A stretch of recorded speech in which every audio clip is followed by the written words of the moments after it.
ನಮಸ್ಕಾರ ಕರ್ನಾಟಕ. ಯಾರಾದರೂ ನಮ್ಮ ಈ ಮಲೆನಾಡಿನ ಬಸ್ಸನ್ನು ನೋಡಿದರೆ ಹೇಳಿ, ಮಲೆನಾಡಿನ ಸೊಬಗನ್ನು ವರ್ಣಿಸೋದೇ ಚಂದ.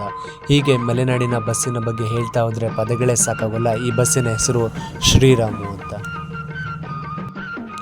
ಲಕ್ಕಿನಕೊಪ್ಪ ಸರ್ಕಲ್ಲಿಂದ 5-6 ಕಿಲೋಮೀಟರ್ ದೂರ ಇರುವ ಹಾಲ್ಲಕ್ಕೋಳಿ ಎಂಬಂತಹ ಗ್ರಾಮಕ್ಕೆ ಇವತ್ತು ನಮಗೆ ಅಡುಗೆ ಆರ್ಡ್ರ್ ಬಂದಿತ್ತು. ಹಾಗಾಗಿ ಇಲ್ಲಿಂದ ಬಸ್ಸಿನಲ್ಲಿ ಅಡುಗೆ ಆರ್ಡ್ರಿಗೆ ಹೊರಟಿದ್ದೆ.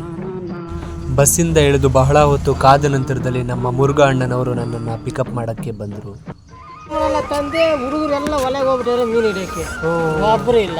ಸಾಮಿನ ಗಾಡಿನ ಆವಾಗಲೇ ಬಂದ್ಬಿಟ್ಟು ಚೇರ್ ಇಳಿಸ್ಬೇಕು, ಪಾತ್ರೆ ಇಳಿಸ್ಬೇಕು, ಟೇಬಲ್ ಇಳಿಸ್ಬೇಕು, ಅದನ್ನೆಲ್ಲ ಲೆಕ್ಕ ಬರ್ತಾಗಬೇಕಾ, ಹಂಗಾಗಿ ಲೇಟ್ ಆಗುತ್ತೆ. ಬರೋದು ಲೇಟಾಗಿದ್ದಕ್ಕೆ ಸಾರಿ ಕೇಳಿದ್ರು. ಕೇಳಿದ ನಂತರದಲ್ಲಿ ನಾನು ನನ್ನ ವಿವರಣೆನ ಕೊಡ್ತಾ ಹೋದೆ. ನಾನು ಸಹ ಒಬ್ಬ ಯೂಟ್ಯೂಬರ್ ಅಂತ ಹೇಳ್ತಿದ್ದಾಗ ಅವರ ಊರಿನ ವಿಶೇಷತೆಗಳನ್ನು ನನ್ನೊಂದಿಗೆ ಹಂಚ್ಕೊಳ್ತಾ ಇದ್ದರು. ಹಾಗೆ ಹೇಳ್ತಾ ಇದ್ದರು, ಈ ಹಾಲ್ಲಕ್ಕೋಳಿ ಎಂಬಂತಹ ಗ್ರಾಮದಲ್ಲಿ ಫಾರೆಸ್ಟ್ ಡಿಪಾರ್ಟ್ಮೆಂಟ್ ಪಕ್ಕದಲ್ಲಿ ಇರೋದ್ರಿಂದ ಚಿರತೆಗಳು ಹಾಗೆ ಆನೆಗಳು ಬರ್ತಾನೆ ಇರುತ್ತೆ ಅಂತ. ಎಲ್ಲ ಆನೆಗಳು ತಿಂದು ಉಳಿಸಿರೋದು.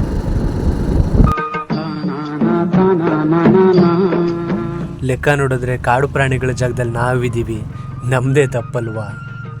ಅವುಗಳ ಜಾಗದಲ್ಲಿ ನಾವಿದ್ದೀವಿ.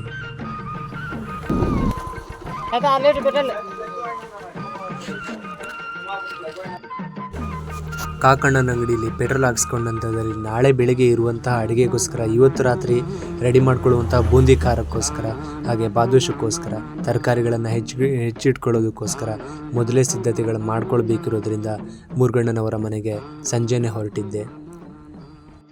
ಆಗೋ ಬಂದೇ ಬಿಡ್ತು ನೋಡಿ ಮುರುಗಣ್ಣನವರ ಮನೆ. ಇನ್ನೇನು ಮನೆ ಬಂತು, ಕೆಲಸವೂ ಶುರುವಾಯಿತು. ಮುಂದಿನ ವಿಡಿಯೋನಲ್ಲಿ ಹೇಗೆ ಕೆಲಸ ಮಾಡ್ತೀವಿ ಅನ್ನೋದ್ರ ಬಗ್ಗೆ ಒಂದು ವಿಡಿಯೋನ ಹಾಕ್ತೀನಿ. ಧನ್ಯವಾದಗಳು.